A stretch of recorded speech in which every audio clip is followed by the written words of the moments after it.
Hey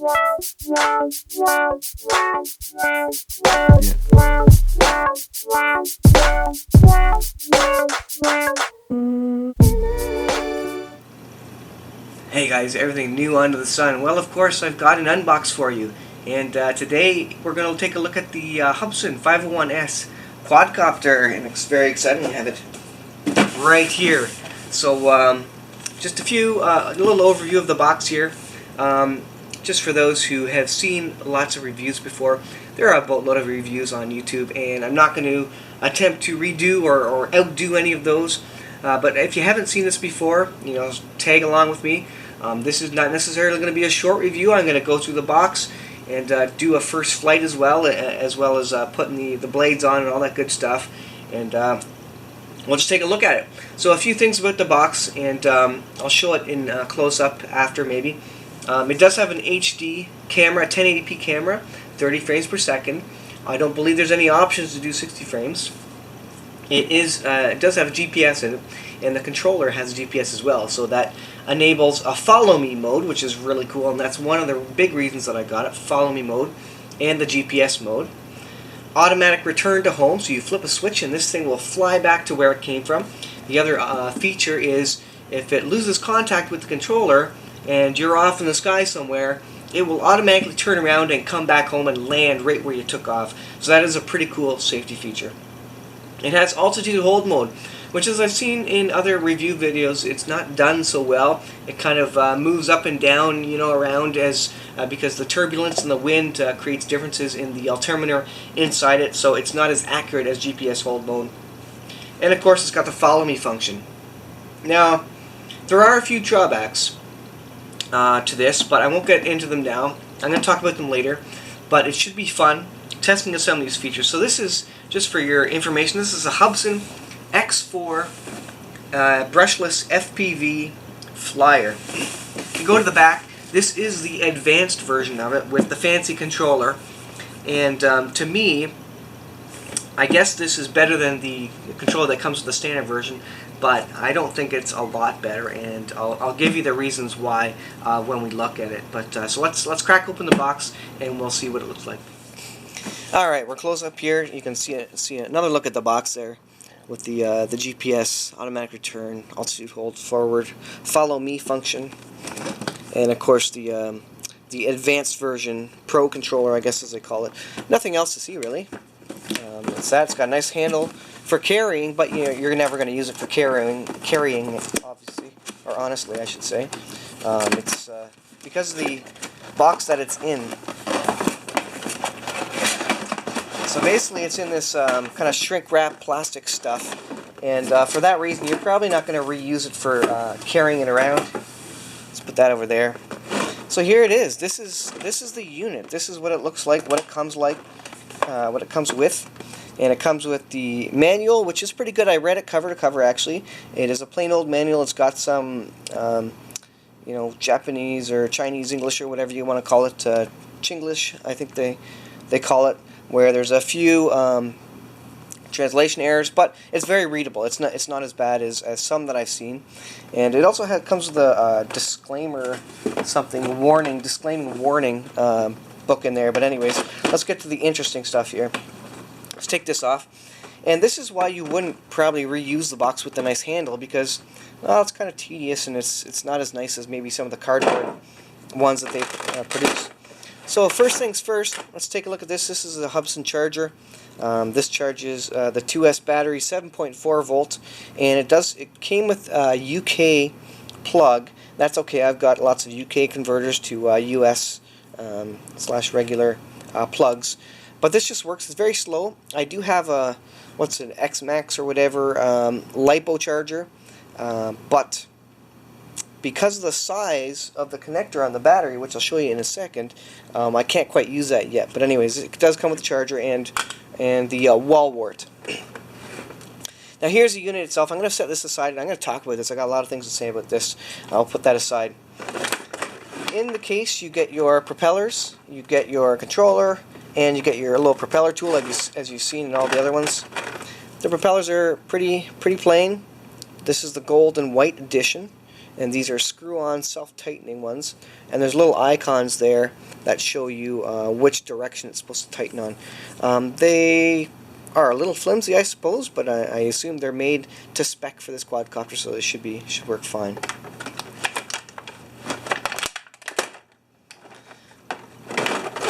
So here's the controller out, and I'm going to talk about this as well. And I'm going to get the patch antenna out if I can get it.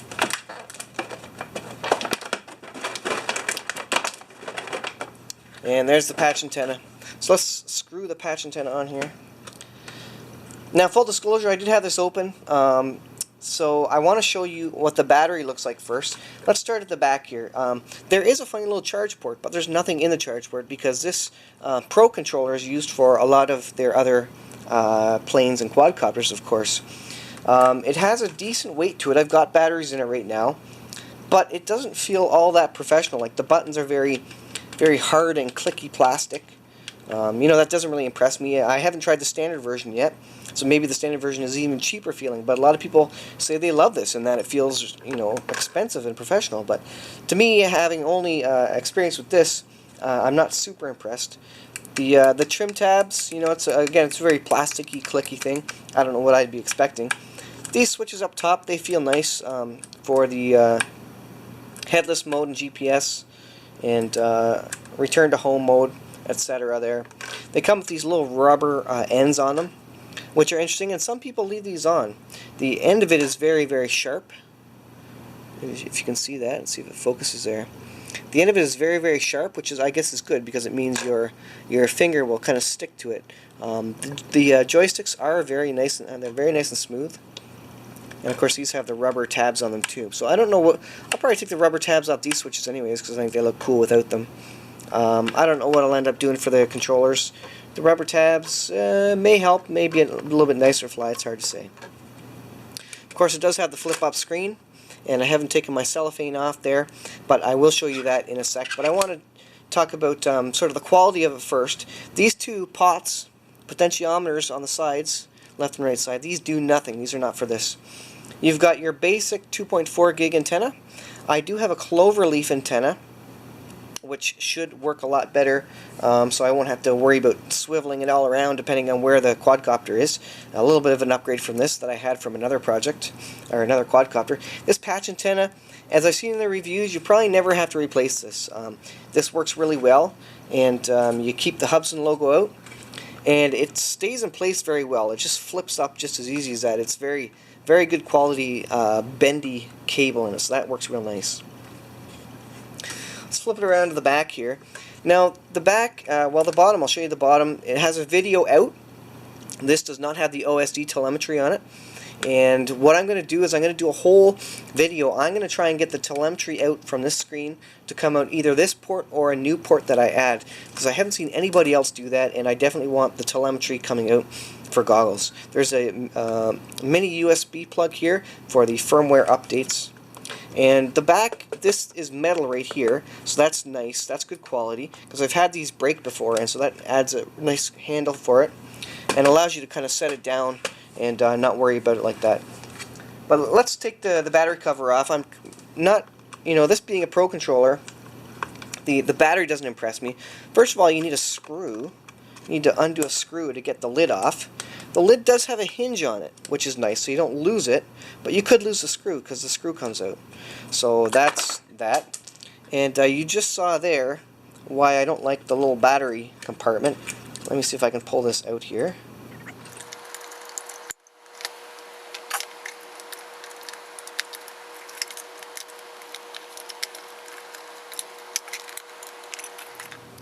Alright, you just saw how much effort it was to get this silly thing out, and the fact that these batteries, the little curvy sides on it, don't really curve around the batteries enough, and so two of my batteries just kind of pop out, just like that. So that is that's kind of goofy. This takes 8 batteries. Apparently it chews through batteries like crazy. Now the nice thing is there is a JST connector in there, so I may just go ahead and I've got some extra wires from my charger with a JST connector on it. I may just chop the end off this battery case, and I have an old battery, a 2000 milliamp hour 7.4 volt battery from from my Kaiting K70C quadcopter, which has perished. So I might just cut the end up there, put the JST connector on it, and I'll have a rechargeable battery pack. So I forget what the voltage is. It might actually require more voltage than that. I'll have to double check. Anyways, I've seen people use these sorts of things. So that is the one thing. So let me put the battery back in and stuff this back in, and then we'll have a look at it. So I didn't like the quality of it. Like, I think they should have maybe provided an extra cable or something, or given you some way to put a rechargeable battery in here. And the screw is tedious. Not to mention the battery's popping out. You can see the battery popped out in there. Oops, the power was on there for a sec. Okay, I'm going to screw this back on, and then we'll continue here. There we go. So, yes, I don't have a lot of experience with, high-end controllers. This one feels okay. This is kind of a rubbery feeling grip. It's not really rubber, it's kind of plastic, but it's kind of matte, sort of rubbery feeling. It's got a little bit of weight, but that's only because the batteries are in it, so it's fairly light, which I guess is fine. It does have your loop, so you can put it around your neck, so you don't have to hold this thing all the time. So, and it has an LED there, which is alright. Again, these buttons are for controlling the menu, so let's turn this on, and I'll just show you a little bit of the interface. So I'm going to see if I can go into, let's see what this looks like here.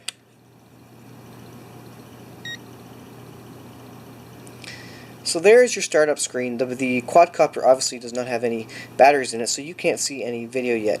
But I will show you the menu system. So first of all, you can see if I push the throttle up and down, you can see the left bar on the screen going up and down. And of course you can change your trims. Now what's nice about the trims is that if I change the right up down trim, it tells you when it's in the center by a long beep. There, right there, or a louder beep anyways.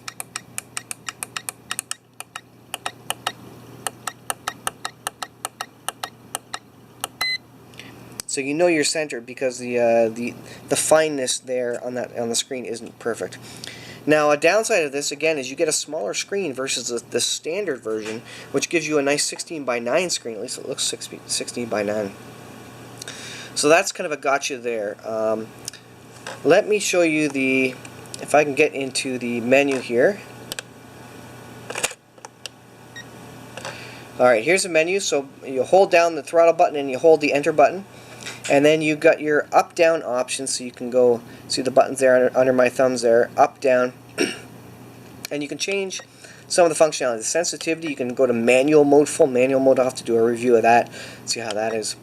Expert mode, I don't even know what these modes do. Stick mode, this is for changing your throttle, switching it over to the other side, I believe. I don't like that. I like mode 2 on my controllers. It allows you to change the frequency, although the manual does say it auto searches for the best frequency to use. And there is an option to fly with no GPS. And so I'll probably set that to yes right now. You can see you press enter to change the value. And then you can also show the version. And I've not done a firmware upgrade on this, and I probably will not do one for a little while. We'll see how it works, see how it flies. I'm not going to get fancy with the Superflyer firmware for a long while, I think. I'm just going to stick with the basics for now, see how it works. I just want a steady platform, because this already goes more than 300 300 meters away, actually not 300 feet, 300 meters away. And actually people have shown it goes a lot farther than that, just with the standard software on it. So I don't think I need to update the firmware at this time unless there's bug fixes, so I may look into that. So I'll just hit exit here, hold it down, and you get back to the screen. So let's go ahead and look at the quadcopter. We'll shut this off.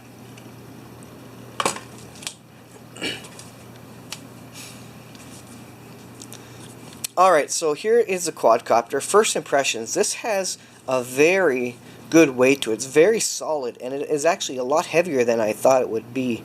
It does have the battery in it. You can see the little camera right here, the 1080p camera. And it actually looks like there's something else on there, but maybe it looks through that. Must look through that. Anyways, Here are your brushless motors, and you just spin on the prop. So I'm going to do that in a sec, but I'll speed some of that up. We'll just go over it quickly here. There is an SD card, micro SD card reader here. I was concerned about this because this is not a click in, click out. This is just a friction fit, slide in, and you hope it stays there. I was worried about that. I've not heard anybody comment on it, but I would almost be inclined to put a piece of tape over that when I'm flying for any length of time, worrying that that might jiggle out after a while. It does have little rubber feet, which is odd. I don't know why they would do that. You know, how many times are you launching off asphalt where you're worried about scratching the bottom of it? I don't know. I guess it adds a little bit of cushion when landing, but I think that's kind of a goofy. I think that's sort of an unnecessary thing to do. I don't know if that's focusing there, and that probably adds quite a bit of weight too, because having a rubber there adds some weight. There you can see the Hubsan. Let's see if that'll focus. And you can't really see it. Alright, anyways, we'll go to the back here. Now the GPS unit is up here. That's why you got the hump on the top of it. Very solid feeling quadcopter. If I go like this, push the button and pull down. Again, this has a hinge on it, so you're not losing your door, your battery door there, which is nice. And in here, this reveals the battery. So let's yank the battery out here.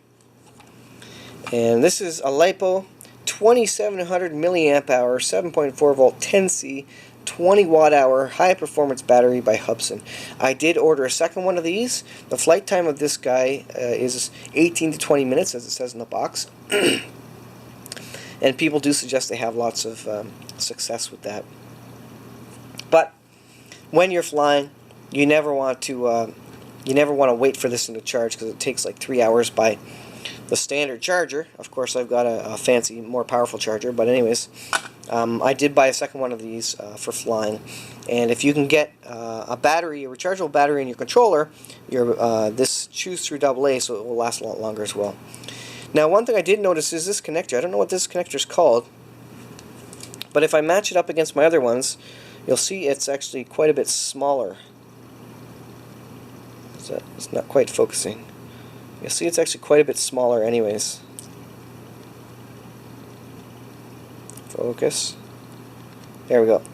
So two totally different types of connectors there. I was hoping I could just swap this one in, or actually I have a new battery that I bought for my K70, which I've not even used yet. This is a 2400 milliamp hour 7.4 volt. I did buy a Y splitter so that I could put these in parallel and basically piggyback the batteries like that. So when that comes, I'll probably just cut this off and make the Y splitter part a permanent part of this particular battery, and then I'll be able to have even twice, not quite twice, but 30 plus minutes of flight time. So I think that'll be really cool. So that is that. There is also a micro USB connector in there, and that is for updating your firmware as well on the quadcopter itself. So again, I don't know if I'm going to do that, but it is there. So I'll put that back in. So what I'll do now is I'll go ahead and I'll put the battery in, and I'll put the blades on. I'll speed it up so you don't have to watch that. And it's pretty self-explanatory. It tells you how to do it. There's A and B on the arms, and you spin them. I'm sure it'll be fine and easy. I'll put my thumb on it, give it a snug. And then we'll try and fire this thing up indoors and just see what it does to light up and see what we need to do for calibrating. And then I'll have to wait for a sunny day, and we'll do a first flight of the Hubsan 501s.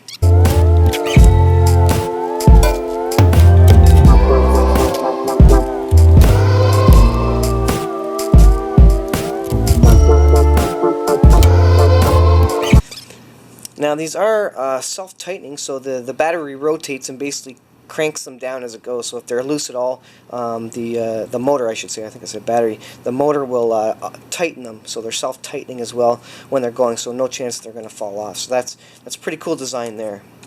So those are all on, so let's plug in the battery, and let's turn on our controller first. Now I have this set to fly with no GPS, so I should be able to turn this on, and then we should see some video here, so let's try that.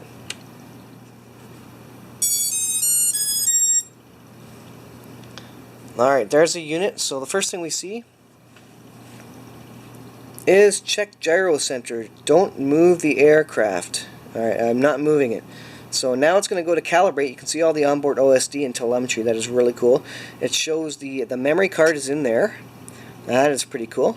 And it looks like it shows the record time. I think it does. And of course the voltage of the receiver and the voltage of the quadcopter. So let's calibrate compass 1. So for this one, I think we're supposed to go like this. And it details it all in the manual, exactly which way you're supposed to turn them. And you turn this one twice, I think, clockwise. We'll see if it works here. Alright, so now it's turned green. So now you point the nose down and you turn it around. Let's see if I can do this the right way. And the green lights should turn off after turning it here.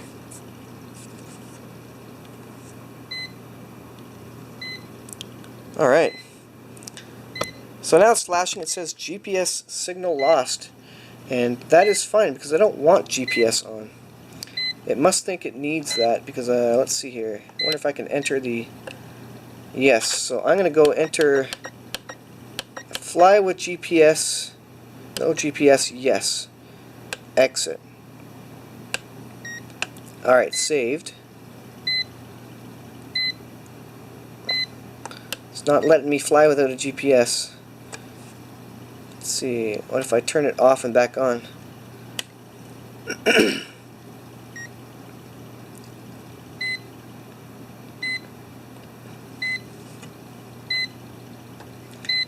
Let's see. Altitude hold. This isn't cooperating very well. Fly with no GPS. Yes. Yep, I'm lost because I don't know how you're supposed to fly with no GPS. It's just telling me fly with no GPS. You can see the video anyways. You can see it flashing there. It says, oh, something's wrong. Let's see if I can just see quickly if I can start it up. Oh yeah, okay. So I've unlocked the props and they're spinning.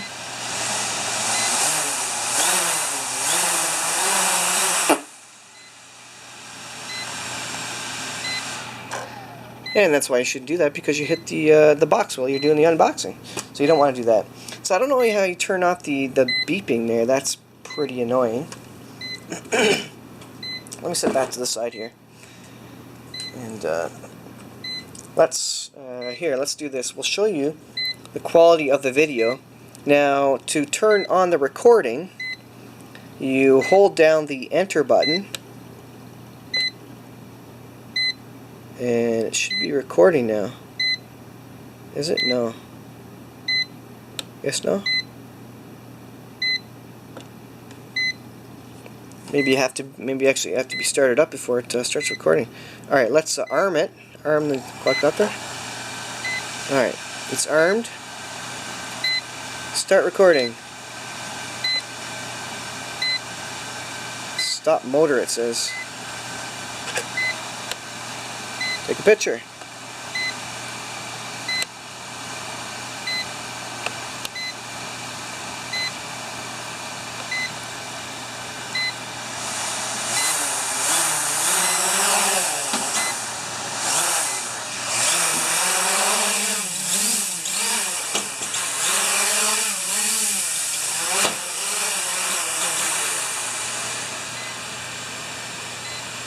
I think the altitude hold mode was kicking in there, and it wanted to go higher and stay higher. I had to force it down. Let's move some of this stuff. Turn it off. Let's center it here. Get some of this stuff off the table. And now let's just see if we can... I don't know if this is going to work or not. This might be too small of an area.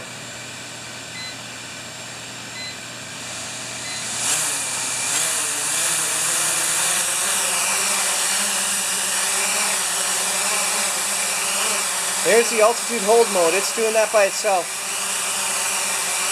I'm keeping it centered, but it is keeping itself hovering above the pool table. That's not bad.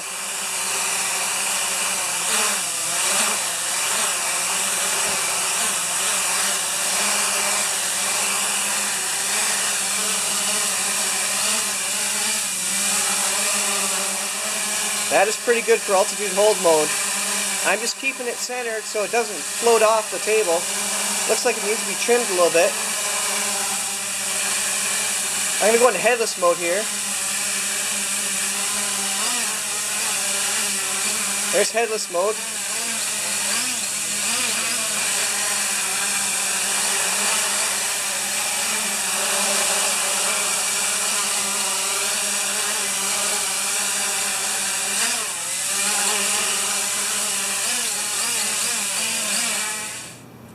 I'm going to stop it there. It doesn't seem to want to record video for whatever reason. Let me turn off headless mode there. That was headless mode because I wanted to just turn it around so you can see it. But it was doing fairly well. Let me turn this thing off and we'll just talk about it here. Alright, so that was your look at a little bit of hovering on a pool table. That was altitude hold mode. It couldn't pick up the GPS, even though I turned it off, so I'm not sure what that's about. Apparently it doesn't like to fly at all. I didn't have GPS on. You can see GPS is down here. Up is on. Altitude hold mode is down. And it wouldn't take movies. So yeah. So what are my initial thoughts here? Super easy setup. And it flies like a quadcopter. So that part is good. The video looks okay. I couldn't get it to record in my basement, not sure why. So I'm going to have to take it outside and get it hooked up to the satellites so that it feels better about things. It doesn't seem to like to be without its satellites. And we'll see if we can get it going. And then we'll do a first flight here. Well, I guess we just did do a first flight. Altitude hold mode there. Worked really well indoors. And the biggest thing is the telemetry. The telemetry is really cool stuff. And I will be doing a video in the next couple. So as I was saying, I'm going to be doing a mod video where I hack into this video screen on this and hopefully get the telemetry data coming out the bottom end or maybe somewhere else on this thing, so that I can record the full telemetry data and have really nice long distance FPV flying for you guys to watch, where I don't have to keep showing you this screen, which is tedious. I really like the telemetry data. So the next part you'll see here is us outside, and we'll do a first flight here. We'll see if the GPSs can lock in. We'll find out how it hovers. And the altitude hold mode worked really well. It is fairly quiet, all things considered. It is a very small quad. It's very compact. It's got a good weight to it. It's very solid feeling. The construction feels very strong, and the lights are very bright. The LEDs are very, very bright. That should be really easy to see at night and generally. And so far, since I haven't been able to record the video, I won't know how that is until I get it outside and that piece actually working. But all said, this works great. So we'll meet you guys outside. So a couple of comments. The altitude hold mode worked well. That worked fine. It was a little odd that the camera wouldn't start, but I think you have to quickly click enter. I was trying to long hold it because the manual says 0.5 seconds or something to hold it, and the escape obviously takes the picture. So I did do that, and maybe see if I can put the photos in there of the stills that I took. The last image here is of UAV forecast. I want to do a video on this, but this actually allows you to find out the forecast, see if it's good for drone flying, unmanned aerial vehicles flying. It allows you, and it uses Google Maps, I guess, but you enter your location and you enter your constraints. You know, if you want the temperature to be above a certain point or the winds to be less than 20 kilometers an hour or something like that, it will take all those and then give you a green light or a red light for whether it's a good day to fly or not. I'm going to end this video here because this is quite long and I'm going to have trouble uploading this as it is.